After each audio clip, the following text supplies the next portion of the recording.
Nanginginig ang mga daliri ko habang inilalagay ko ang huling piraso ng puto bumbong sa plato. Ang matamis na amoy ng niyog at tsokolate ay pumupuno sa buong kusina. Pasko ngayon, ang pinakabanal at pinakamasayang gabi sa buong taon para sa aming pamilya sa Pilipinas. Ang Noche Buena na matagal naming pinaghandaan ni Rafael. Sa labas, ang ingay ng mga paputok at nagtataasang parol ay sumasalamin sa saya sa dibdib ko. 6 na buwan na akong buntis, at ang bawat sipa ng sanggol sa tiyan ko ay paalala na buo na ang pangarap ko. Sumilip ako sa sala. Naroon si Rafael, ang pinakamamahal kong asawa. Nakatayo habang kausap ang pinsan niyang si Victor at ang batang sekretary niyang si Bianca. Ang gwapo ni Rafael sa damit niya. Ang ngiting iyon na minsan ay nagpakilig sa buong pagkatao ko. Nagtawanan sila ng mahina. Kailangan nating madaliin ang pagpapapirma sa kanya kapag kanak. Ang boses ni Victor, matigas at puno ng lason, ay tumagos sa dingding ng kusina habang palihim silang nag-uusap sa gilid ng Christmas tree. Sabihin nating postpartum depression, kaya hindi niya kayang humawak ng pera. Saka natin siya i-divorce at ibigay kay Bianca ang lahat. Tumango si Rafael, ang asawa ko, ang lalaking pinag-alayan ko ng buong kabataan ko at karera sa arkitektura. Oo, basta masigurado nating sa atin mapunta ang mga ari-arian ng pamilya niya.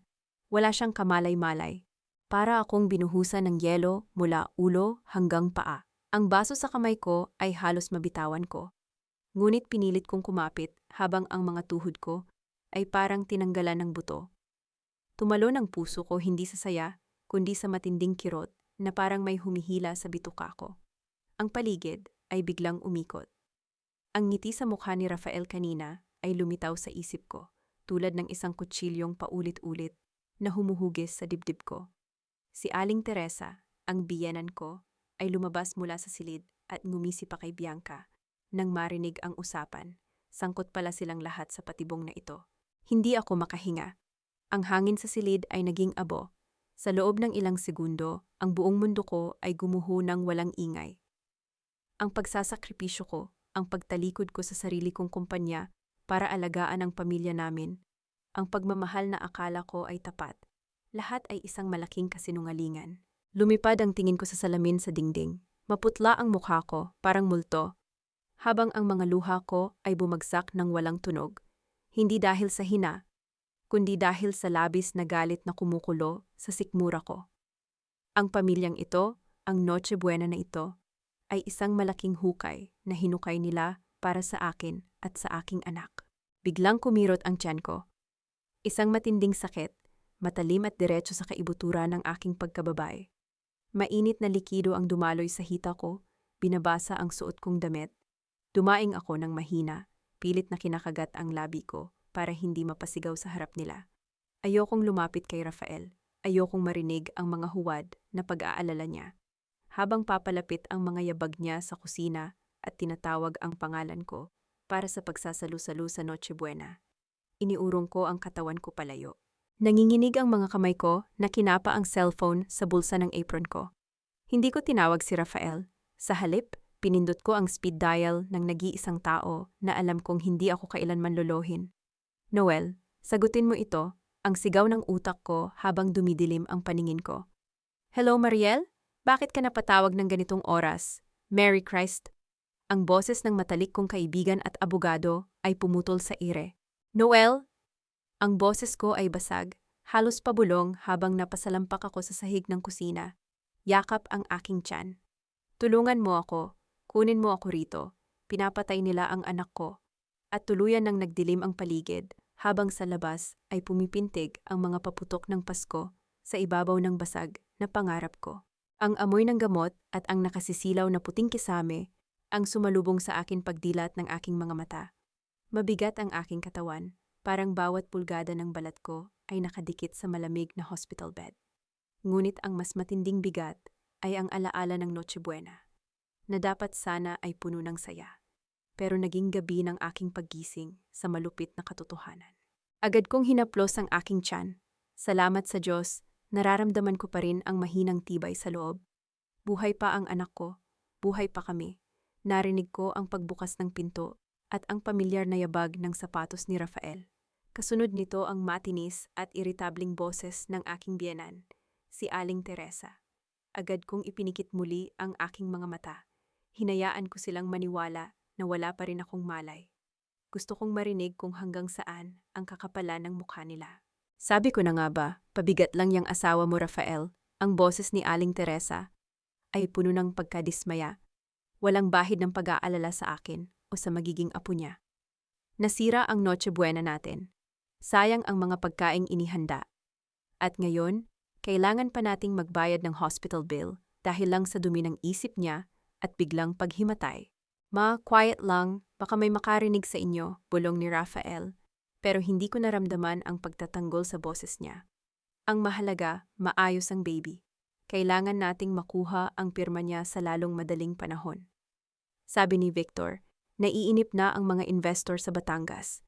Kung hindi natin maililipat ang titulo ng mga lupa sa pangalan ko, baka mawala ang lahat ng pinaghirapan natin. Iyan ang sinasabi ko sa'yo. Masyado mong pinalaki ang ulo ng babaeng yan. Dapat noon mo pa ginawa ang paraan para mapunta sa atin ang pera niya, dagdag ni Aling Teresa. Tingnan mo siya ngayon, nakahiga lang diyan, habang tayo ang namomroblema. Ang bawat salitang lumalabas sa bibig nila ay parang lason na unti-unting pumapatay sa natitirang paggalang ko sa kanila. Ang lalaking pinakasalan ko, ang lalaking ipinagluluto ko gabi-gabi, ang lalaking inaakala kong magiging protektor ko.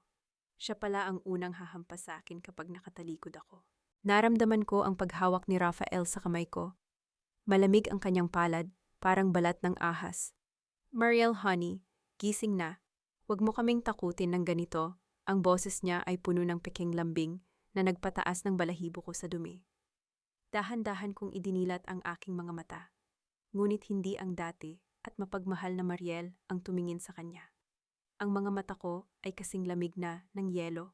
Agad kong binawi ang kamay ko mula sa pagkakahawak niya. Ang gulat sa mukha ni Rafael ay saglit lamang, bago ito napalitan ng kanyang acting na pag-aalala. Honey, thank God gising ka na. Natakot kami ni Mama, sabi niya, habang pilit na lumalapit muli. Huwag mo akong hawakan, Rafael. Ang boses ko ay mahina, pero matatag. Bawat salita ay may dalang bigat ng aking galit. Ano bang drama iyan, Mariel? Singhal ni Aling Teresa mula sa likuran ni Rafael. Hinatid ka na nga rito sa ospital. Ganyan pa ang isasagot mo sa asawa mo. Wala ka talagang utang na loob. Hindi ko siya tiningnan. Kay Rafael lang nakako ang mga mata ko. Narinig ko ang lahat, Rafael. Sa kusina, bago ako mawalan ng malay. Ang usapan ninyo ni Victor. Ang tungkol sa pirma ko. Ang tungkol sa plano ninyong itapon ako pagkatapos kong manganak. Sandaling tumahimik ang buong silid. Nakita ko ang paglunok ni Rafael. Ang kaba ay gumuhit sa kanyang noo, ngunit mabilis niyang naitago ang kanyang takot sa ilalim ng isang mapait na tawa. Honey, ano bang pinagsasabi mo? Baka dahil lang iyan sa gamot o sa stress. Naghahalucinate ka lang siguro, depensa niya, habang pilit na ngumingiti. Hindi ako baliw, Rafael. At wag mo akong subukang utuin dahil hinding-hindi na yon gagana, sabi ko habang pilit na bumabangon kahit masakit ang aking katawan. Lumabas kayo rito, ayoko kayong makita. Mariel, anak, maghuminahon ka, subok ni Aling Teresa. Lumabas kayo. Ang sigaw ko ay sapat na para mapatigil sila. Ang mga nurse sa labas ay nagsimulang sumilip sa aming silid. Eksakto namang bumukas ang pinto at pumasok si Angela, ang bunsong kapatid ni Rafael. Bakas sa mukha niya ang pagtataka at tunay na pag-aalala. Anong nangyayari rito? Kuya, bakit mo inaaway si ate? Angela, ikaw muna ang maiwan dito. Pakiusap ko habang humihinga ng malalim para pakalmahin ang sarili ko. Sila, paalisin mo sila. Walang nagawa si Rafael kundi lumabas kasama ang kanyang ina. Pero bago siya tuluyang makalabas, lumingon siya sa akin na may kakaibang kinang sa mga mata. Isang babala na hindi siya titigil hanggat hindi niya makuha ang gusto niya. Nang kami na lang ni Angela ang naiwan, doon ko lang hinayaang pumatak ang aking mga luha. Niyakap ako ni Angela at kahit kapatid siya ng taong gustong sumira sa akin, naramdaman kong tapat siya. Ngunit ang katahimikan ay muling nabasag. Nang tumunog ang cellphone ni Rafael na naiwan niya sa side table sa pagmamadali niyang lumabas. Isang notification ang lumabas sa screen, isang mensahe mula kay Bianca. Nakausap ko na si Victor. Huwag kang mag-alala, may paraan para makuha ang pirma niya kahit ayaw niya. Hintayin mo lang ang go signal ko. Napakapit ako ng mahigpit sa kumot ng hospital bed. Ang digmaan ay hindi pa tapos. Nagsisimula pa lang ito, at sa pagkakataong ito, hindi ako ang biktima. Ako ang magiging dahilan ng pagbagsak nilang lahat. Pagbukas muli ng pinto ng aking silid sa ospital, hindi si Rafael ang pumasok. Isang pamilyar na mukha ang sumulubong sa akin. Bitbit ang isang seryosong ekspresyon na bihirang makita sa kanya. Si Noel, ang matalik kong kaibigan at abogado, kasama ang dati kong katrabaho sa firm na si Paulo. Nakahinga ako ng maluwag. Pakiramdam ko, sa gitna ng malalim na dagat ng kasinungalingan, sa wakas ay may nakahawak na sa kamay ko para hilahin ako paitaas. Mariel, salamat sa Diyos at gising ka na, bulong ni Noel, habang mabilis na lumalapit sa gilid ng kama ko. Huwag kang masyadong gumalaw. Sinabi sa amin ni Angela ang nangyari. Nakaalis na ba ang asawa mo? Tumango ako ng mahina, pilit na pinipigilan ang panginginig ng aking boses. Kakalabas lang nila. Noel, Paulo. Totoo ang lahat. Narinig ko sila. Gusto nila akong kunin ang lahat sa akin. Ang anak ko, ang pangalan ko, ang lahat ng pinaghirapan ko. Nagkatinginan sina Noel at Paulo. Isang mabigat na katahimikan ang bumalot sa silid bago inilabas ni Paulo ang isang makapal na folder mula sa kanyang bag. Kaya kami narito, Mariel, simula ni Paulo. Ang kanyang boses ay puno ng galit na pilit niyang tinitimpi. Habang nasa ICU ka pa kagabi, sinimulan ko ng silipin ang mga records ng construction firm ni Rafael. At Mariel, mas malala pa ito kaysa sa inaakala nating lahat. Ibinigay niya sa akin ang folder. Binuklat ko ito nang nanginginig ang mga daliri. Ang mga dokumentong nakita ko ay tila mga saksak sa aking puso. Anong ibig sabihin nito? Tanong ko habang tinitingnan ang isang loan agreement na nagkakahalaga ng 10 milyong piso.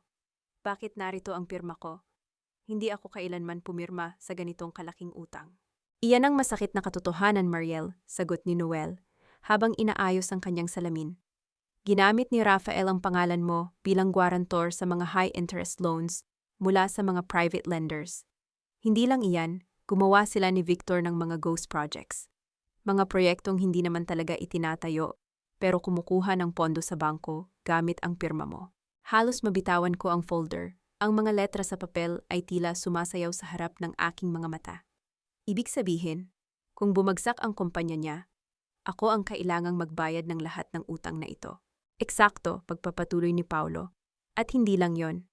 May mga dokumento rito na nagpapatunay na ang mga materyales na binibili nila para sa mga tunay na proyekto ay substandard. Kumukupit sila ng pera sa bawat sako ng semento at bawat piraso ng bakal. Kung may mangyaring masama sa mga gusaling iyon, ikaw ang haharap sa demanda dahil nakapangalan sa iyo ang ilang kontrata bilang lead architect. Naramdaman ko ang panunuyo ng aking lalamunan. Ang lalaking pinagkatiwalaan ko ng aking buhay ay hindi lang pala nagnanakaw ng aking kinabukasan, kundi inihahanda na rin ang aking kulungan. Ginamit niya ang tiwala ko para gawin akong panangga sa mga ilegal niyang gawain. Walang hiyang lalaki, pabulong kong sabi. Ang galit ay unti-unting pumapalit sa takot. Akala niya ba ay mananatili akong tahimik? Akala niya ba ay hahayaan ko siyang sirain ang buhay ng anak ko? Mariel, kailangan nating kumilos ng mabilis pero maingat, payo ni Noel. Sa ngayon, ang alam ni Rafael ay wala kang alam sa mga utang na ito. Hayaan nating manatili siyang kampante.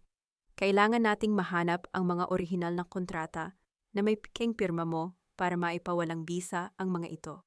At kailangan nating makakuha ng ebidensya sa mga substandard na materyales na ginagamit nila, dagdag ni Paulo.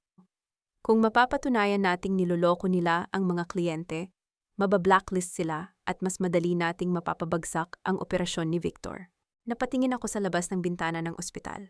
Ang langit ay kulay abo, tila nakikiramay sa bigat ng aking nararamdaman.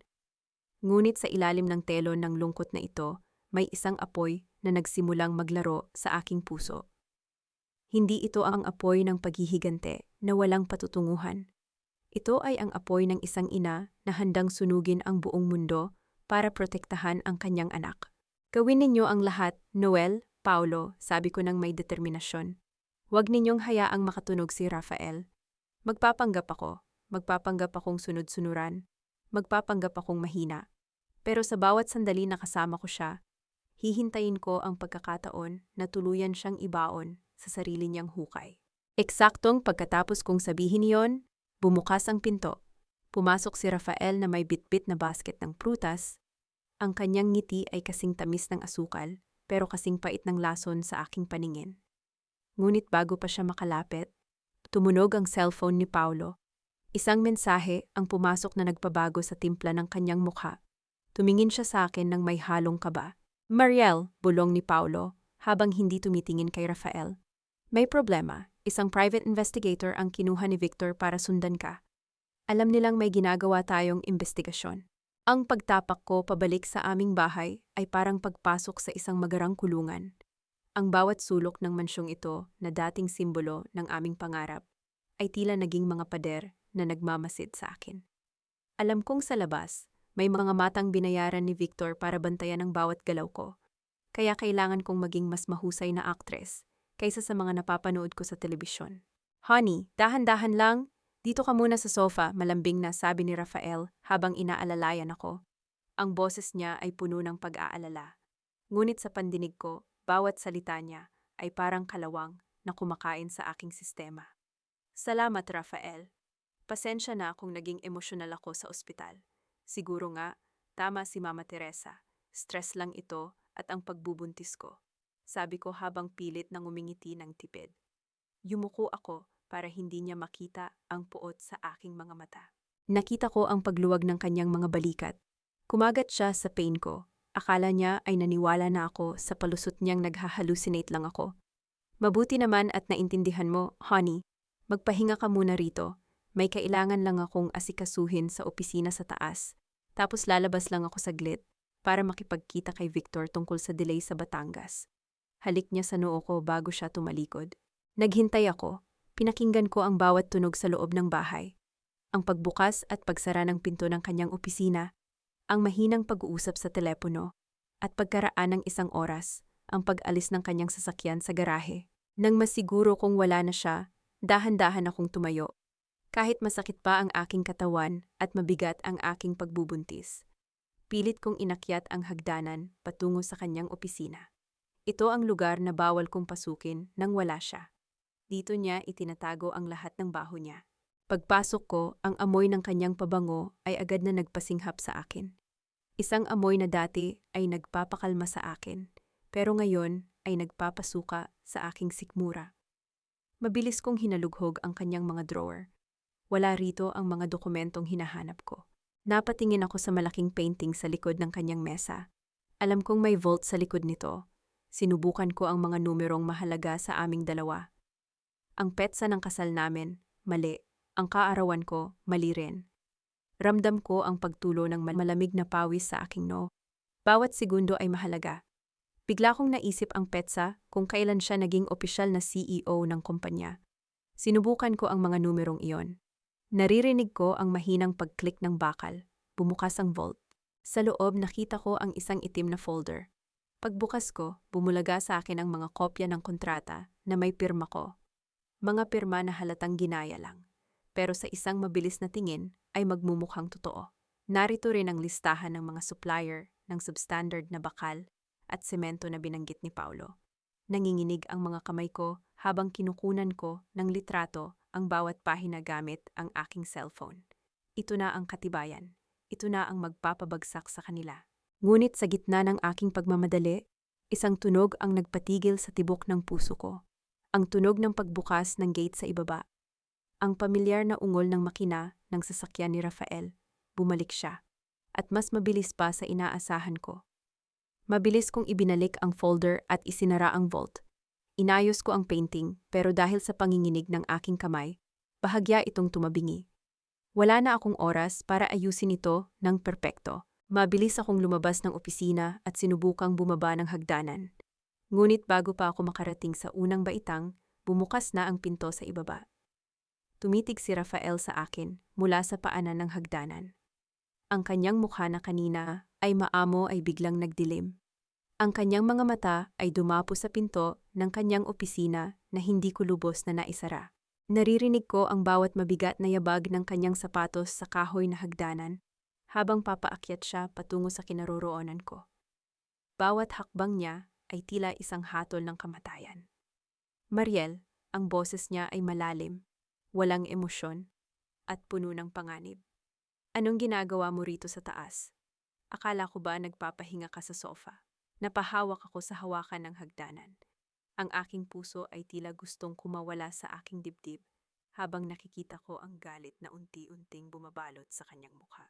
Tumitig ako sa mga mata ni Rafael, pilit na itinatago ang panginginig ng aking mga tuhod. Ang bawat hakbang niya pataas sa hagdan ay parang tunog ng martilyo na nagpapako sa aking kaba. Kailangan kong mag-isip ng mabilis. Rafael, ang boses ko ay mahina, parang paos. Naghahanap ako ng gamot ko sa hilo. Akala ko naiwan ko sa kwarto natin, pero sobrang labo na ng paningin ko, kaya napadpad ako rito sa tapat ng opisina mo. Humawak ako sa aking ulo at dahan-dahang sumandal sa pader, pilit na humihinga ng malalim. Biglang umikot ang paligid ko, Rafael. Akala ko mahuhulog na naman ako. Tumigil siya sa tapat ko. Ang kanyang mga mata ay naniningkit. Tila sinusubukang basahin kung nagsisinungaling ako. Lumingon siya muli sa pinto ng kanyang opisina na bahagyang nakabukas. Pagkatapos, bumalik ang tingin niya sa akin. Ang galit sa kanyang mukha ay unti-unting napalitan ng pamilyar na maskara ng pag-aalala. Pero alam kong may pagdududa pa rin sa ilalim niyon. Dapat tinawag mo ang maid, Mariel. O kaya ay nag-text ka sa akin, sabi niya, habang inaalalayan ako pababa. Huwag mo nang uulitin ito. Mapanganib para sa inyo ng baby ang maglalakad ng mag-isa kung nahihilo ka. Nang makababa kami, agad akong nagtulog-tulugan sa sofa para hindi na niya ako tanungin pa. Naririnig ko siyang bumalik sa itaas, marahil para ayusin ang kanyang opisina. Nananalangin ako na hindi niya mapansin ang nakatagilid na painting. Kinabukasan, sa tulong ni Angela, nagawa kong makalabas ng bahay para makipagkita kay Noel sa isang tahimik na kafe sa labas ng subdivision. Pag-upo ko pa lang, inilapag na ni Noel ang isang lumang dokumento sa harap ko. Mariel, ito ang dahilan kung bakit kailangan nating magmadali, seryosong sabi ni Noel.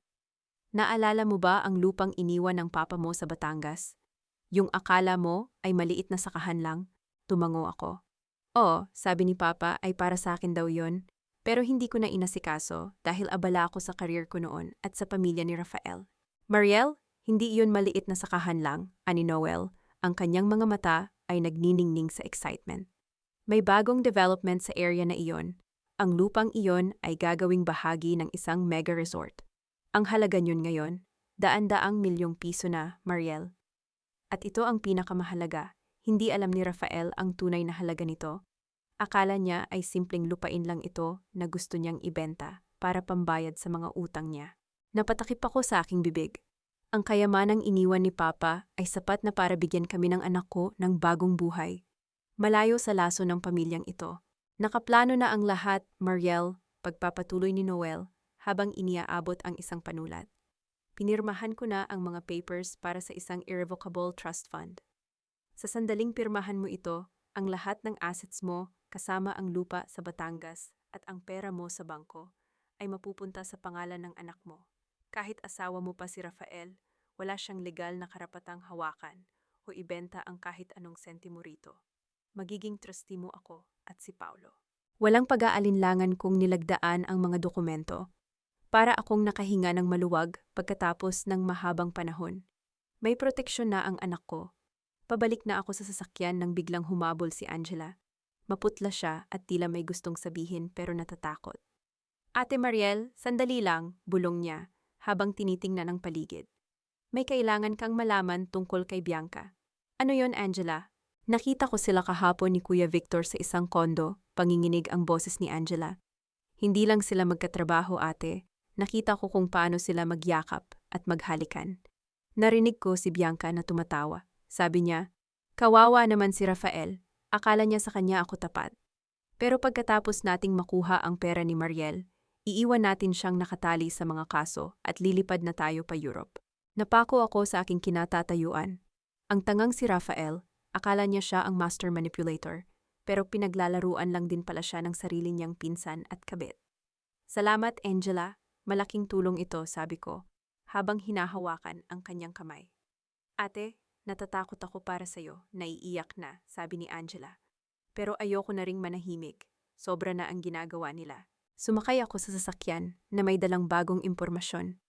Isang plano ang nabubuo sa isip ko. Kung gusto nilang maglaro ng apoy, bibigyan ko sila ng malaking sunog. Pag-uwi ko sa bahay, sinalubong ako ni Rafael na may hawak na isang pirasong papel. Ang kanyang mukha ay puno ng pekeng ngiti, pero ang kanyang mga kamay ay mahigpit na nakakapit sa dokumento. "Honey, mabuti at nandito ka na," sabi ni Rafael. Ang kanyang boses ay may halong pagmamadali. May kailangang pirmahan lang na maliit na update para sa Batangas property. Para lang ito sa clearing ng mga papeles. "Pwede mo ba itong pirmahan ngayon?" Tiningnan ko ang papel. Isang deed of sale. Gusto niyang ibenta ang lupa ko nang hindi ko nalalaman ang tunay na halaga. At ang mas masakit, ang petsang nakalagay ay backdated. Balak niyang palabasin na matagal ko na itong ibinigay sa kanya. Kinuha ko ang ballpen at tumingin ng diretso sa kanyang mga mata. Sa loob ko, humihingi ako ng tawad sa anak ko dahil kailangan kong gawin ang susunod na hakbang. "Sigurado ka bang ito lang ang kailangan, Rafael?" Tanong ko habang dahan-dahang inilalapit ang panulat sa papel. Tinitigan ko ang ballpen sa aking kamay. Pagkatapos ay ang dokumentong nasa harap ko. Isang deed of sale na backdated. Gusto niyang nakawin ang huling alaala ng aking ama sa ilalim mismo ng aking ilong. "Bakit parang nagmamadali ka, Rafael?" Tanong ko habang dahan-dahang ibinababa ang ballpen. "Sabi mo noong isang linggo, para lang ito sa bank requirements. Ngayon, deed of sale na ang nakasulat." Nakita ko ang tensyon sa kanyang panga. "Honey, pareho lang iyon. Para mapabilis ang proseso sa bangko, kailangan nilang makitang nailipat na sa akin ang ari-arian. Alam mo namang ginagawa ko ito para sa inyo ng baby, diba?" Bago pa ako makasagot, bumukas ang pinto at pumasok si Aling Teresa. May dala siyang baso ng gatas, pero ang kanyang mukha ay hindi kakikitaan ng kahit anong tamis. Inilapag niya ang gatas sa harap ko nang may puwersa. "Mariel, pirmahan mo na yan," utos niya, walang paligoy-ligoy. "Huwag mo nang pahirapan ang anak ko. Kita mo namang halos hindi na siya natutulog. Para lang ayusin ang mga utang na ikaw rin naman ang makikinabang." "Utang ko o utang niya para sa mga babae niya?" Mahinahon kong sagot, habang nakatingin ng diretso sa kanya. Tumigil ang mundo sa loob ng silid. Nakita ko ang panlalaki ng mga mata ni Rafael, habang si Aling Teresa naman ay tila nabilaukan sa sarili niyang laway. "Ano bang pinagsasabi mong bata ka?" Bulyaw ni Aling Teresa.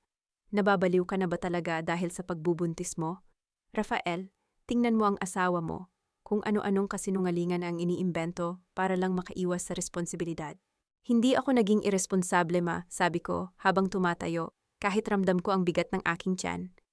"Pinirmahan ko na ang lahat ng kailangan para sa anak ko, pero itong lupa sa Batangas, hindi ito para sa inyo at lalong hindi para pambili ng bagong kondo ni Bianca."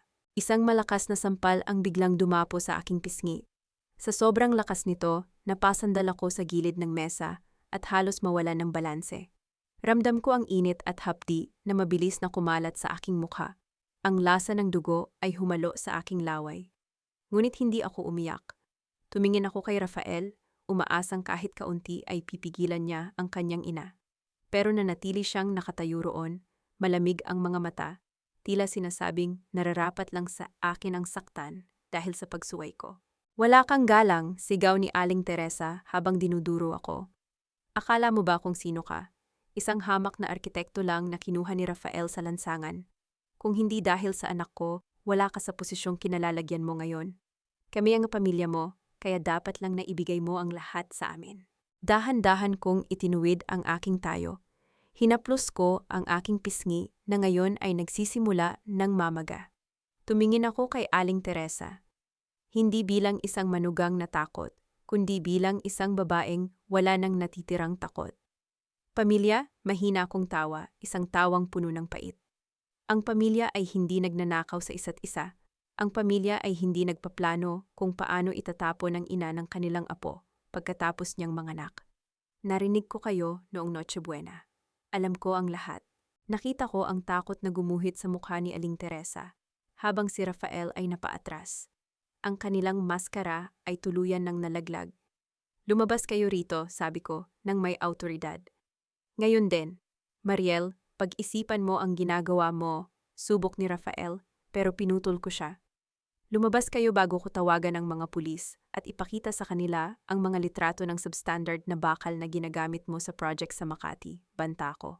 Doon ko nakita ang tunay na takot sa mga mata ni Rafael. Mabilis niyang hinila ang kanyang ina palabas ng silid. Ang malakas na pagsara ng pinto ay umalingaw-ngaw sa buong bahay. Naiwan akong mag-isa, nanginginig ang buong katawan habang nakahawak sa aking pisngi. Ang sakit ng sampal ay wala pa sa kalahati ng sakit ng kanilang pagtatraidor.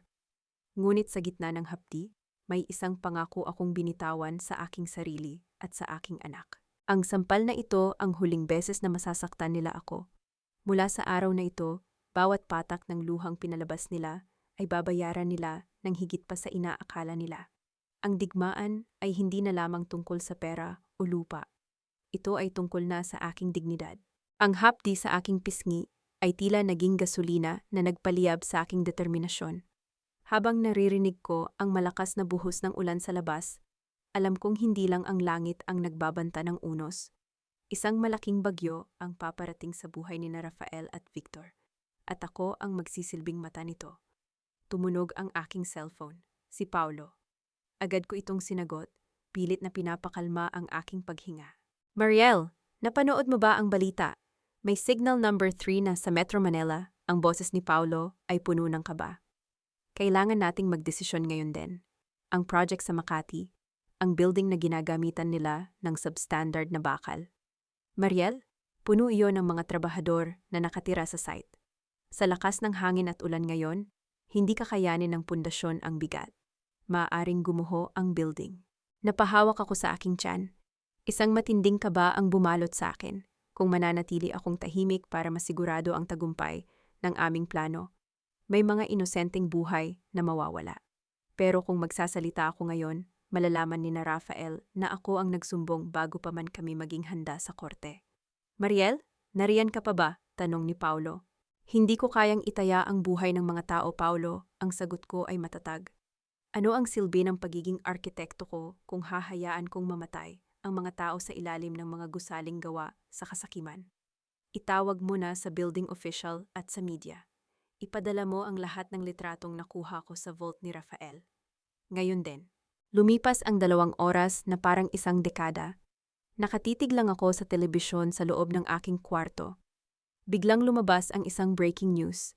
Ipinapakita ang site sa Makati, ang mga pulis at inspectors na nagpapatigil sa trabaho, ang mga galit na kliyente, at ang pangalan ng kumpanya ni Rafael na nakabalandra sa screen bilang suspect sa malawakang engineering fraud. Kasabay ng pagkidlat ng malakas sa labas, narinig ko ang marahas na pagbukas ng gate. Yumayanig ang mga bintana sa lakas ng hangin, pero mas nakakatakot ang tunay na demonyo na pumasok sa loob ng bahay. Narinig ko ang pagsigaw ni Rafael mula sa baba. May mga gamit na nabasag, mga upuang itinumba. Ang kanyang boses ay parang hayop na nasugatan. Mariel, bumaba ka rito. Alam kong ikaw ang may gawa nito. Hindi ako nagtago. Dahan-dahan akong lumabas ng kwarto at tumayo sa itaas ng hagdanan. Doon ko nakita si Rafael, basang-basa ng ulan, nanilisik ang mga mata, at ang kanyang mukha ay kasing pula ng apoy. Sa likod niya ay si Victor, na tila handa na ring pumatay sa galit dahil sa nawalang bilyon-bilyong halaga ng kontrata. Sinira mo ako, Mariel, sigaw ni Rafael, habang mabilis na umaakyat sa hagdanan. Lahat ng pinaghirapan ko, lahat ng pera ng mga investor nawala dahil sa pakikialam mo. Hindi ako ang sumira sa'yo, Rafael. Ang sarili mong kasakiman ang gumawa niyan, sagot ko ng walang takot. Inuna ninyo ang bulsa ninyo kaysa sa kaligtasan ng mga tao. Nararapat lang na mawala ang lahat sa inyo. Biglang sumugod si Rafael. Itinaas niya ang kanyang kamay. Ang kanyang kamao ay nakakuyom, handang ibuhos ang lahat ng galit niya sa akin. Napapikit ako at napayakap sa aking tiyan, naghihintay ng sakit. Ngunit bago pa tumama ang kanyang kamay, isang tao ang mabilis na humarang sa pagitan namin. Huwag mong susubukang hawakan si Ate Mariel, kuya. Ang boses ni Angela ay pumutok sa gitna ng tensyon. Buong lakas niyang itinulak si Rafael palayo sa akin. Wala kang karapatang saktan siya. Ikaw ang nagkamali. Ikaw ang kriminal dito. Napaatras si Rafael, tila hindi makapaniwala na ang sarili niyang kapatid ang tatayo laban sa kanya. Sa sobrang galit at pagkalito, Hinablot niya ang isang mamahaling florera. Sa gilid at buong lakas itong ibinalibag sa pader sa tabi namin. Ang pagbasag ng florera ay umalingaw-ngaw sa buong pasilyo. Ang mga piraso ng porselana ay nagliparan sa sahig na parang mga kristal ng galit. Nanatiling nakatitig si Rafael sa mga piraso ng porselana sa sahig. Ang kanyang paghinga ay mabigat at dinig na dinig sa gitna ng katahimikan ng pasilyo. Ang ulan sa labas ay tila nakikipagpaligsahan sa bagsik ng tensyon sa loob ng bahay. Tumingin siya sa akin, hindi na bilang asawa, kundi bilang isang kaaway na handang pumatay. Angela, tumabi ka riyan. Ang boses ni Rafael ay gumaralgal sa galit. Huwag kang makialam sa mag-asawa. Hindi mo alam ang ginawa ng babaeng ito. Sinira niya ang pangalan ng pamilya natin. Magiging katawa-tawa tayo sa buong industriya. Pamilya? Pangalan? Halos isigaw ko ang mga salitang iyon, habang pilit kong itinutuwid ang aking tayo sa likod ni Angela. Rafael, mas mahalaga pa ba ang pangalan ninyo kaysa sa buhay ng mga taong maaaring mabaon ng buhay sa gusaling iyon? 100 pamilya ang nakatira sa site na yon, Rafael. 100 pamilya na binuwis ang buhay para lang magkaroon ng tirahan, tapos bibigyan ninyo sila ng kabaong nagawa sa semento. Wala kang alam sa negosyo, singhal ni Victor mula sa paanan ng hagdanan. Ang kanyang mukha ay kasing lamig ng bakal. Lahat ng malalaking developers gumagawa ng paraan para makatipid. Iyon ang laro, Mariel. At ngayon, dahil sa pagmamalinis mo, sunog na ang lahat ng investments natin. Siguraduhin mo lang na handa ka sa demanda dahil hindi ka namin tatantanan. Eksaktong pagkatapos sabihin iyon ni Victor, lumabas si Aling Teresa mula sa kanyang silid. Ang kanyang mga mata ay namamaga sa pag-iyak, pero hindi dahil sa awa sa akin, kundi dahil sa takot na mawala ang karangyaan na tinatamasa niya. Mariel, anong ginawa mo? Pagmamakaawa niya pero may halong paninisi. Bakit kailangang umabot sa media? Pwede naman nating pag-usapan ito sa loob ng bahay. Ngayon, paano na tayo? Paano na ang tingin ng mga amigas ko sa akin? Traidor ka, Mariel. Pinatira ka namin dito, itinuring ka naming anak, pero ito ang isusukli mo. Natawa ako ng mapait, isang tawang nagmumula sa kaibuturan ng aking pagod. Itinuring na anak, Aling Teresa, nakita ko po ang mga dokumento sa vault. Alam ko na balak ninyo akong palabasing may postpartum depression para makuha ang lahat ng sa akin. Iyan ba ang turing ninyo sa anak? Ang saktan, pagnakawan, at itapon. Napatigil ang matanda. Hindi siya nakasagot. Ang tanging maririnig na lamang ay ang mahinang hikbi ni Angela na patuloy na nakaharang sa harap ko. Mag-empake ka na, Mariel, malamig na utos ni Rafael. Ang kanyang galit ay napalitan ng isang mapanganib na kalmado. Ayoko nang makita ang mukha mo sa bahay na ito. Isusumpa mo ang araw na kinalaban mo ako. Wala kang makukuha kahit 1 sentimo. At ang anak na iyan, sisiguraduhin kong kukunin ko siya sa iyo dahil wala kang kakayahang buhayin siya. Ngumiti ako sa kanya, isang ngiting puno ng pait at tagumpay. Huwag kang mag-alala, Rafael. Matagal ko nang gustong umalis sa impyernong ito. At tungkol sa pera, baka magulat ka kung sino sa ating dalawa ang talagang walang natitira. Tinalikuran ko sila at pumasok sa aming silid. Nanginginig ang aking mga kamay habang mabilis kong isinisilid ang ilang mahahalagang gamit sa isang bag. Ang bawat damit na hinahawakan ko ay may dalang alaala. Pero bawat isa ay tila nanunuryo sa aking katangahan noon. Naramdaman ko ang pagsunod ni Rafael. Tumayo siya sa pintuan, pinapanood ang bawat galaw ko. Akala mo ba ay madali kang makakaalis? Lahat ng account mo naka-freeze na. Ang sasakyang ginagamit mo, sa kumpanya nakapangalan. Paglabas mo sa pinto na yan, pulubi ka na, Mariel. Humarap ako sa kanya, bit-bit ang aking bag at ang huling piraso ng aking dignidad. Rafael, hindi mo pa rin talaga ako kilala. Ang akala mo ay nakuha mo na ang lahat. Pero ang totoo, ikaw ang nawalan. Nawalan ka ng asawa, nawalan ka ng anak, at ngayon, mawawala na rin ang kalayaan mo. Lalakad na sana ako palabas nang bigla niyang hawakan ang braso ko ng napakahigpit. Ramdam ko ang diin ng kanyang mga daliri na tila gustong bumaon sa aking balat. Hindi ka aalis hanggat hindi mo binabawi ang sinabi mo sa media, bulong niya. Ang kanyang hininga ay amoy alak at galit. Sasabihin mo na nagkamali ka lang, na depression lang ang dahilan, kaya mo iyon nagawa. Hinding-hindi ko gagawin yon, sagot ko habang pilit na binabawi ang aking braso. Mas gusto ko pang mamatay kaysa maging bahagi muli ng inyong mga kasinungalingan. Binitawan niya ako ng marahas, dahilan para mapaupo ako sa kama.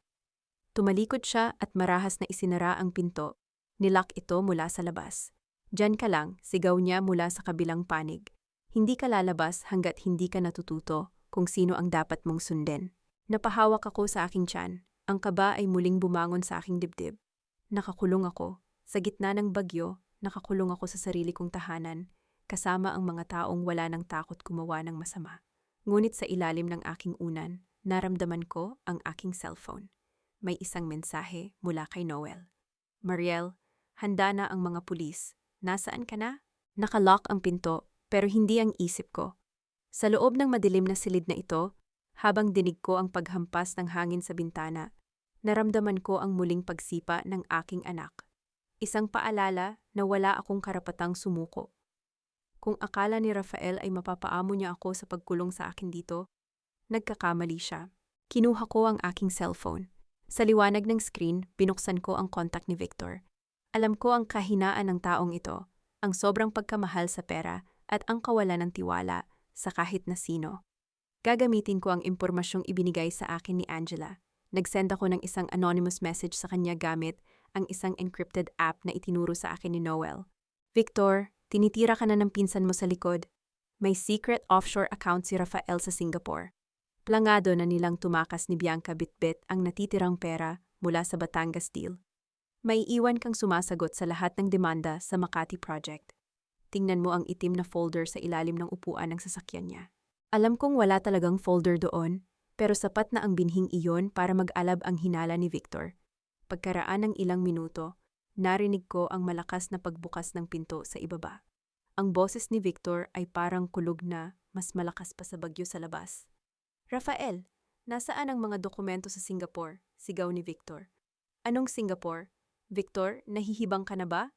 May mas malaki tayong problema, sagot ni Rafael, halatang naguguluhan. Huwag mo akong lokohin. Alam kong balak ninyong tumakas ni Bianca. Akala mo ba hindi ko alam na may itinatago ka sa akin? Narinig ko ang kalabog ng mga gamit na natutumba. Nag-aaway na sila. Ang dalawang ahas ay nagsisimula nang tuklawin ang isa't isa. Ito ang pagkakataon ko. Biglang may kumatok sa aking bintana. Halos tumalon ang puso ko sa kaba. Sa labas, sa gitna ng ulan, nakita ko ang isang anino. Pagbukas ko ng kurtina, laking gulat ko nang makita si Bianca. Basang-basa siya, nakasuot ng raincoat, at tila balisa. Dahan-dahan kong binuksan ang bintana, sapat lang para makapag-usap kami. Bianca, anong ginagawa mo rito? Mariel, kailangan nating mag-usap, pabulong niyang sabi. Ang boses ay nanginginig sa lamig o takot. Alam kong galit ka sa akin. Alam kong iniisip mong gusto kong sirain ang buhay mo, pero mali ka. Ginagamit lang din ako ni Victor. Balak niya akong gawing fall guy kapag pumutok ang kaso sa Makati. Hawak niya ang pamilya ko, Mariel. Tiningnan ko siya ng diretso sa mga mata. Mahirap maniwala sa isang taong naging kabit ng asawa ko, pero nakita ko ang tunay na desperasyon sa kanyang mukha. Bakit ka nandito? Dahil alam kong ikaw lang ang may kapangyarihang magpabagsak sa kanilang dalawa, sagot ni Bianca, habang iniaabot sa akin ang isang maliit na USB drive sa gitna ng ulan. Narito ang lahat, ang mga voice recordings ng pag-uusap ni na Victor at Rafael tungkol sa pag-set up sa'yo. Ang mga bank transfers ni Victor sa mga corrupt na inspectors. Lahat ng ebidensyang kailangan ni na Noel para maipakulong silang dalawa ng pangmatagalan. Bakit mo ito ibinibigay sa akin? Tanong ko. Dahil gusto ko ring mabuhay, Mariel. At alam kong sa sandaling makuha ni na Victor ang gusto nila, ako ang isusunod nila, pait ng ngiti ni Bianca. Meron ako ng kailangan mo, pero kailangan mo akong tulungang makaalis dito bago nila mapagtanto na nawawala ang drive na ito. Sa ibaba, narinig ko ang isang malakas na putok. Isang bagay na nabasag, kasunod ang marahas na sigaw ni Rafael. Ang tensyon sa pagitan ng magpinsan ay umabot na sa sukdulan. Hahawakan ko na sana ang USB drive nang biglang bumukas ang pinto ng aking silid. Tumayo roon si Rafael, hawak ang isang susi, at ang kanyang mukha ay puno ng dugo mula sa pakikipag-away kay Victor. Nanlaki ang kanyang mga mata nang makita niyang nakabukas ang bintana at kausap ko si Bianca. Traidor! Sigaw ni Rafael habang sumusugod sa kinaroroonan ko. Nakagawn ako ng kulay navy blue, tila isang reyna na handang bawiin ang kanyang kaharian. Ang ballroom ng Marangyang Hotel sa Makati ay puno ng mga taong nakabarong at gown, mga negosyante at politiko, na akala ay sasalubungin ang bagong hari ng construction industry, si Rafael. Pero hindi nila alam, ang gabing ito ay hindi para sa kanyang tagumpay. Ito ay para sa kanyang pagbagsak. 3 linggo ang lumipas mula ng gabing iyon sa aming bahay. Sa tulong ni Noel at ng USB drive mula kay Bianca, nagawa kong baligtarin ang mundo nang hindi nila namamalayan. Ginamit ko ang pondo mula sa Batangas para patagong bilhin ang mga utang ni Rafael sa pamamagitan ng isang shell company, ang Lumina Development. Ngayon, ako na ang may-ari ng lahat ng hawak niya. Lumapit sa akin si Rafael sa gitna ng ballroom. Suot niya ang kanyang pinakamahal na suit, hawak ang isang baso ng champagne, at ang ngiti niya ay abot tainga. Akala niya ay nauto niya ako nang pirmahan ko ang mga dokumento sa ospital. Hindi niya alam na mga peking papel ang pinirmahan ko sa harap niya. Anong ginagawa mo rito, Mariel? Ang bulong niya sa akin, puno ng panunuya habang pilit nang umingiti para sa mga kamera. Hindi ba dapat ay nagpapahinga ka na sa probinsya habang hinihintay ang paglabas ng anak natin? Baka mapahiya ka lang dito. Tumingin ako sa kanya ng diretsyo. Ang aking mukha ay walang emosyon. Narito ako para panoorin ang katapusan ng isang magaling na aktor, Rafael. Bago pa siya makasagot, umakyat si Victor sa entablado. Magandang gabi sa inyong lahat. Ngayong gabi, ipinagdiriwang natin ang pagsasanib ng aming kumpanya sa Lumina Development. Nais kong tawagin ang may-ari ng Lumina para sa formal na contract signing. Lumingon si Rafael sa paligid, naghahanap ng isang matandang businessman na inaakala nilang kapartner nila. Ngunit nanatili akong nakatayo, dahan-dahang naglalakad patungo sa gitna ng entablado. Ang bulungan sa buong ballroom ay tila isang malakas na buzzing sound. Nakita ko ang unti-unting pagkawala ng kulay sa mukha ni Rafael. Ang baso ng champagne sa kamay niya ay nanginginig. Ako ang may-ari ng Lumina Development, Victor. Ang boses ko ay umalingaw-ngaw sa buong sound system. At hindi ako narito para pumirma ng partnership. Narito ako para bawiin ang lahat ng ninakaw ninyo sa akin, sa mga manggagawa, at sa mga taong niloko ninyo. Sa sandaling iyon, bumukas ang malaking pinto ng ballroom. Pumasok ang isang grupo ng mga tauhan mula sa National Bureau of Investigation kasama si Noel. Ang mga flash ng kamera ay naging mabilis at nakakasilaw. Rafael Ilustre at Victor Gonzalez, kayo ay inuaresto para sa mga kasong money laundering, estafa, at malawakang paglabag sa building code. Ang boses ng opisyal ay kasing lamig ng semento. Nagkagulo ang mga tao. Sinubukang tumakas ni Victor sa gilid ng entablado, pero agad siyang hinarang ng mga pulis. Sa takot na mabulok sa kulungan, mabilis na bumaligtad ang dila ni Victor. Hindi ako ang mastermind, si Rafael ang nagplano ng lahat, sigaw ni Victor habang pilit na kumakawala sa mga pulis. Siya ang nag-utos na gumamit ng substandard na bakal. Siya ang nagnakaw ng pera ni Mariel. Huwag ninyo akong isama rito. Napatingin si Rafael sa kanyang pinsan. Ang kanyang mukha ay puno ng pagkabigla at matinding poot. Traidor ka, Victor. Ikaw ang kumuha ng porsyento sa bawat sako ng semento. Mabilis na kinapa ni Rafael ang kanyang cellphone sa bulsa. Bianca, kailangan ko ng pera.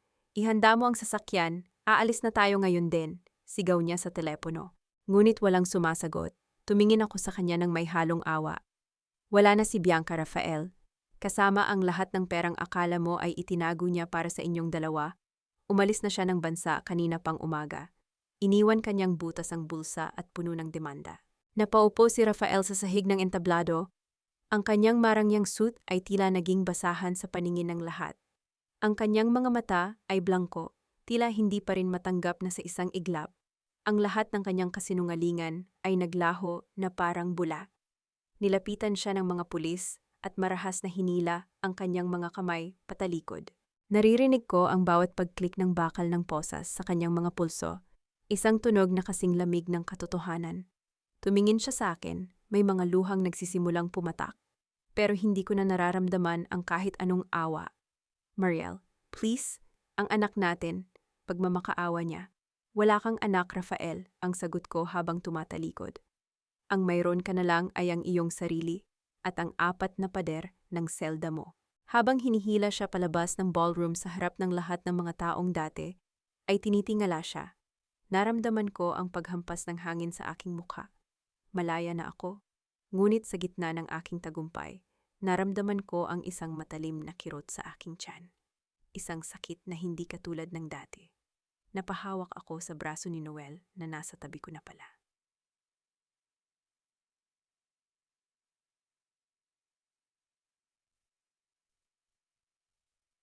Ang bawat hininga ko ay parang pakikipagbuno sa libu-libong karayom na tumutusok sa aking puson.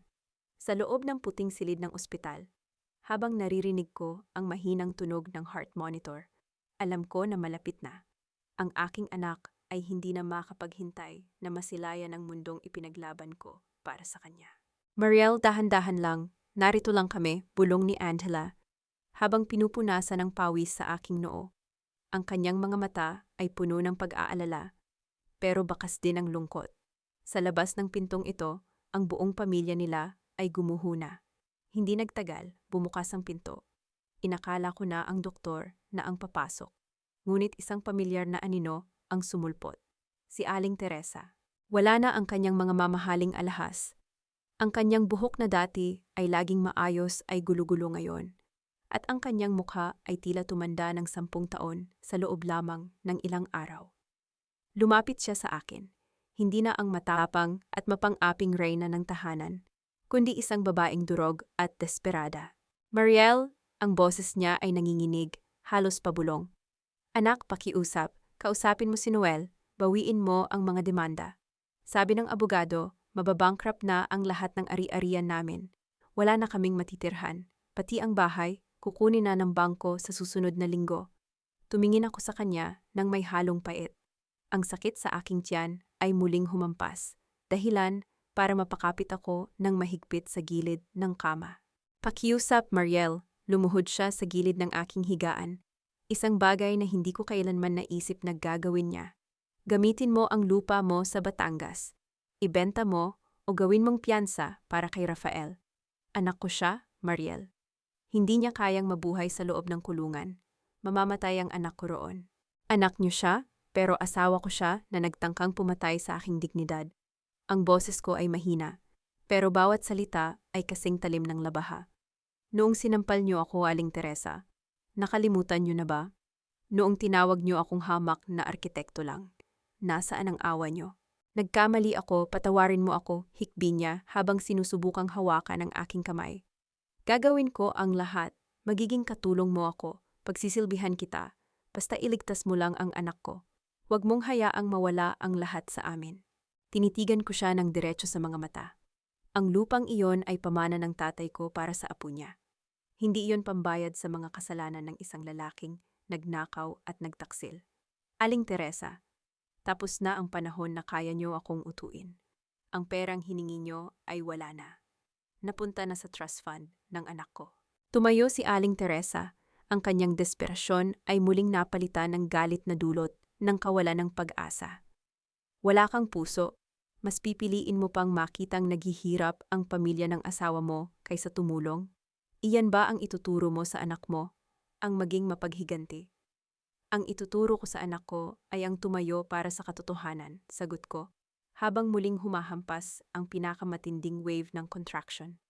Angela, palabasin mo siya. Ayoko ng lason sa loob ng silid na ito bago lumabas ang anak ko. Ma, umalis na kayo, matigas na sabi ni Angela habang inaalalayan ng kanyang inapalabas. Sobra na ang ginawa niyo kay Ate Mariel. Hayaan niyo naman siyang manganak ng may kapayapaan. Habang pilit na hinihila ni Angela si Aling Teresa palabas, narinig ko ang huling sigaw ng matanda bago tuluyang sumara ang pinto. Isang sumpa na wala nang bisa sa akin. Eksakto namang pumasok ang mga nurse at doktor. Ang paligid ay naging mabilis. Ang bawat boses ay naging malabo. Ang tanging malinaw na lang sa akin ay ang pangangailangang ilabas ang batang ito, ang simbolo ng aking bagong simula. Mariel, isa pang malakas na ire, nakikita na namin ang ulo, sigaw ng doktor. Buong lakas kong ibinuhos ang lahat ng natitirang galit, pagod at pag-asa sa huling sandaling iyon. Kasabay ng pag-agos ng aking mga luha, Isang tunog ang pumuno sa buong silid. Isang malakas at masiglang iyak. Napahiga ako ng malalim, ang aking puso ay tila lumulutang sa saya. Sa sandaling iyon, ang lahat ng sakit ng nakaraan, ang pagtataksil ni Rafael, ang pang-aapi ni Aling Teresa, ang takot sa hinaharap, lahat ay naglaho. Hawak-hawak ko na ang aking anak. Isang batang lalaki na may mga matang kasing linaw ng umaga. Sa kanyang pagdating, opisyal nang natapos ang madilim na kabanata ng aking buhay. Ako ay isang ina, isang arkitekto ng sarili kong tadhana, at wala nang makakatibag sa pundasyong itinayo ko mula sa mga guho ng aking kahapon.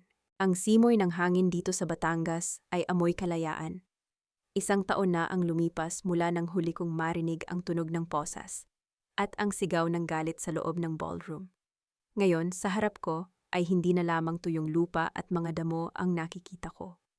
Nakatayo na ang pundasyon ng isang pangarap na binuo ko mula sa sarili kong mga guho.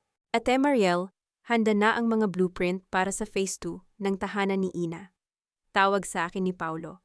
Kasama ko pa rin siya, hindi na bilang katrabaho sa lumang kumpanya, kundi bilang head engineer ng sarili kong architectural firm. Inabot ko ang mga papeles. Ang tahanan ni Ina Foundation ay hindi lamang isang gusali.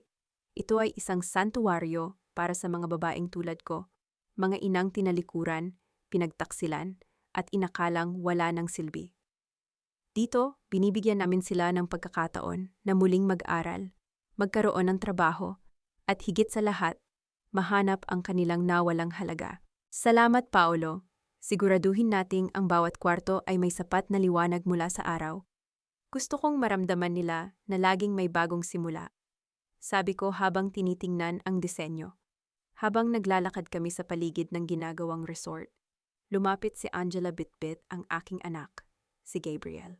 Ngumiti ang bata nang makita ako. Ang kanyang mga mata ay nagniningning sa tuwa, habang inaabot ang kanyang maliliit na kamay sa akin. Ate, tumawag ang abogado ni Kuya Rafael kahapon, pabulong na sabi ni Angela. Hinihingi nila ang settlement para sa mga utang na naiwan niya. Mukhang wala na talaga silang pambayad kahit sa mga basic na pangangailangan ni Mama Teresa. Tiningnan ko ang malawak na dagat sa harap namin. Noong una, akala ko ay ikasasaya ko ang makitang naghihirap sila. Pero ang totoo, wala na akong nararamdamang kahit ano. Ang puot na dating sumusunog sa puso ko ay napalitan na ng kapayapaan. Hayaan mo ang mga abogado na mag-usap, Angela. Binigyan ko na sila ng sapat na pagkakataon noon. Ngayon, ang priority ko ay ang kinabukasan ni Gabriel at ang mga inang tinutulungan natin. Sagot ko nang may kapanatagan. Alam mo, ate, hanggang ngayon ay hindi ko pa rin lubos maisip kung paano mo nagawang bumangon ng ganito kabilis. Bilib na sabi ni Angela habang pinapanood si Gabriel na naglalaro sa buhangin. Hindi ako bumangon ng mabilis, Angela. Bumangon ako ng may plano pagtatama ko. Natutunan ko na ang isang matatag na gusali ay hindi lang nakadepende sa bakal at semento, kundi sa katapatan ng pundasyon nito. Ang buhay ko noon ay nakakatayo sa buhangin ng kasinungalingan, kaya natural lang na gumuho ito. Humarap ako sa malaking karatula sa entrance ng aming property. Nakasulat doon sa malalaking letra, Lupa ni Gabriel, a Sanctuary of Hope. Ito ang legacy na iniwan ng aking ama, na ngayon ay magsisilbing proteksyon para sa aking anak. Sa di kalayuan, nakita ko ang pagdating ng isang pamilyar na sasakyan. Si Noel. May dala siyang magandang balita tungkol sa huling hatol ng korte para kina Rafael at Victor. Ang hustisya ay hindi na lamang isang salitang hinihintay ko. Ito ay isang katotohanang kasama ko na sa araw-araw. Binuhat ko si Gabriel at hinalikan siya sa noo. Habang papalubog ang araw at nagkukulay kahel ang langit ng Batangas, alam kong tapos na ang yugto ng aking pagluha. Bukas, paggising ko, wala na ang anino ng nakaraan. Ang tanging maririnig ko na lamang ay ang tawanan ng aking anak at ang tunog ng mga martilyo na nagtatayo ng mas marami pang tahanan para sa mga pusong sawi. Nakaangat ang aking noo, matatag ang aking mga paa sa sarili kong lupa. Ako si Mariel at sa wakas, nahanap ko na ang tunay na kahulugan ng pagiging isang arkitekto. Ang kakayahang buuin muli ang sariling buhay nang mas matibay kaysa dati. Ang simoy ng hangin dito sa Batangas ay amoy kalayaan. Isang taon na ang lumipas mula nang huli kong marinig ang tunog ng posas at ang sigaw ng galit sa loob ng ballroom. Ngayon, sa harap ko, ay hindi na lamang tuyong lupa at mga damo ang nakikita ko. Nakatayo na ang pundasyon ng isang pangarap na binuo ko mula sa sarili kong mga guho. Ate Mariel, handa na ang mga blueprint para sa Phase 2 ng tahanan ni Ina. Tawag sa akin ni Paulo. Kasama ko pa rin siya, hindi na bilang katrabaho sa lumang kumpanya, kundi bilang head engineer ng sarili kong architectural firm. Inabot ko ang mga papeles. Ang tahanan ni Ina Foundation ay hindi lamang isang gusali. Ito ay isang santuwaryo para sa mga babaeng tulad ko. Mga inang tinalikuran, pinagtaksilan, at inakalang wala ng silbi. Dito, binibigyan namin sila ng pagkakataon na muling mag-aral, magkaroon ng trabaho, at higit sa lahat, mahanap ang kanilang nawalang halaga. Salamat, Paolo. Siguraduhin nating ang bawat kwarto ay may sapat na liwanag mula sa araw. Gusto kong maramdaman nila na laging may bagong simula, sabi ko, habang tinitingnan ang disenyo. Habang naglalakad kami sa paligid ng ginagawang resort, lumapit si Angela Bitbit, ang aking anak, si Gabriel. Ngumiti ang bata nang makita ko. Ang kanyang mga mata ay nagniningning sa tuwa, habang inaabot ang kanyang maliliit na kamay sa akin. Ate, tumawag ang abogado ni Kuya Rafael kahapon, pabulong na sabi ni Angela. Hinihingi nila ang settlement para sa mga utang na naiwan niya. Mukhang wala na talaga silang pambayad kahit sa mga basic na pangangailangan ni Mama Teresa. Tiningnan ko ang malawak na dagat sa harap namin. Noong una, akala ko ay ikasasaya ko ang makitang naghihirap sila. Pero ang totoo, wala na akong nararamdamang kahit ano. Ang puot na dating sumusunog sa puso ko ay napalitan na ng kapayapaan. Hayaan mo ang mga abogado na mag-usap, Angela. Binigyan ko na sila ng sapat na pagkakataon noon. Ngayon, ang priority ko ay ang kinabukasan ni Gabriel at ang mga inang tinutulungan natin, sagot ko ng may kapanatagan. Alam mo, ate, hanggang ngayon ay hindi ko pa rin lubos maisip kung paano mo nagawang bumangon ng ganito kabilis.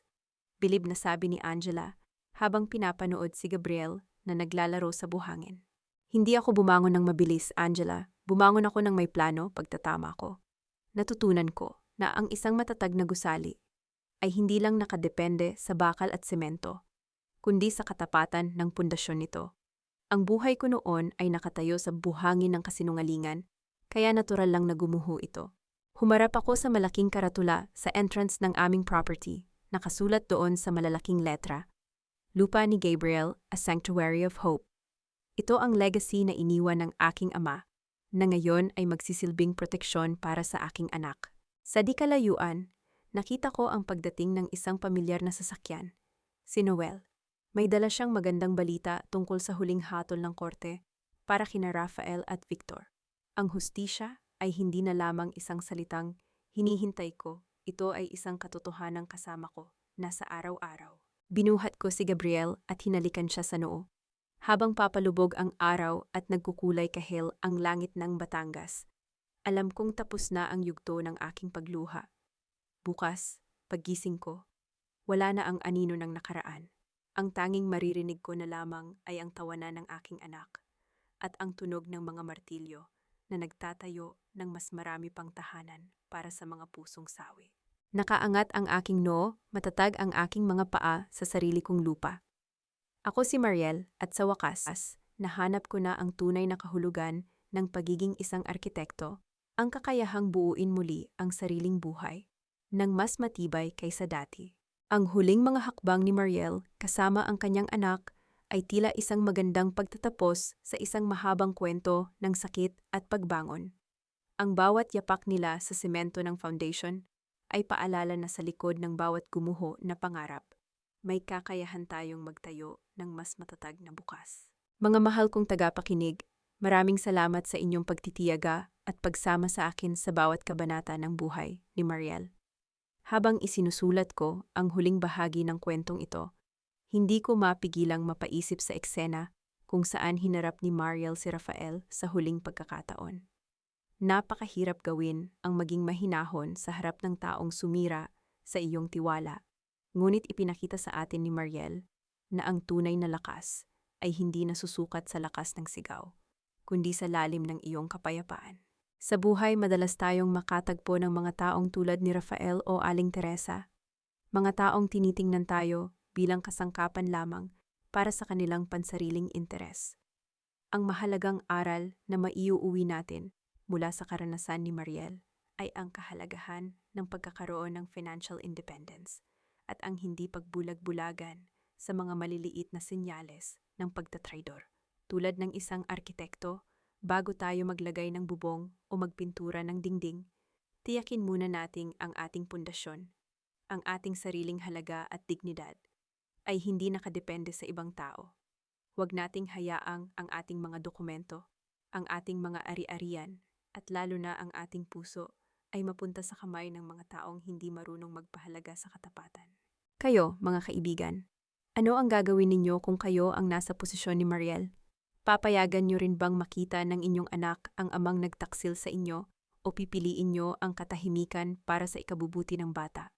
Nasaan man kayo ngayon, marahil ay nagluluto ng hapunan, nagpapahinga pagkatapos ng trabaho, o nasa malayo mang bansa para sa pamilya. Nais kong malaman ang inyong saloobin. Ibahagi ninyo ang inyong kwento o komento sa ibaba dahil dito. Palagi tayong may puwang para makinig at magdamayan. Huwag niyo ring kalimutang i-like at i-share ang kwentong ito sa inyong mga mahal sa buhay. Sana ay manatili kayong matatag at maging arkitekto rin ng inyong sariling kaligayahan. Hanggang sa susunod nating pagkikita at pagkukwentuhan, pagpalain kayo ng may kapal. Talaan ng buhay, ang matatag na pundasyon ng isang ina. Ang kwentong ito ay isinulat hango sa mga karanasan ng maraming kababaihan sa labas ng ating mga pintuan, alay para sa lahat ng mga inang patuloy na lumalaban at bumabangon. Paalala, ang lahat ng mga tauhan at pangyayari sa kwentong ito ay kathang-isip lamang at muling isinulat para sa layuning magbigay ng libangan at positibong mensahe, at hindi upang mangutya o umatake sa sinuman.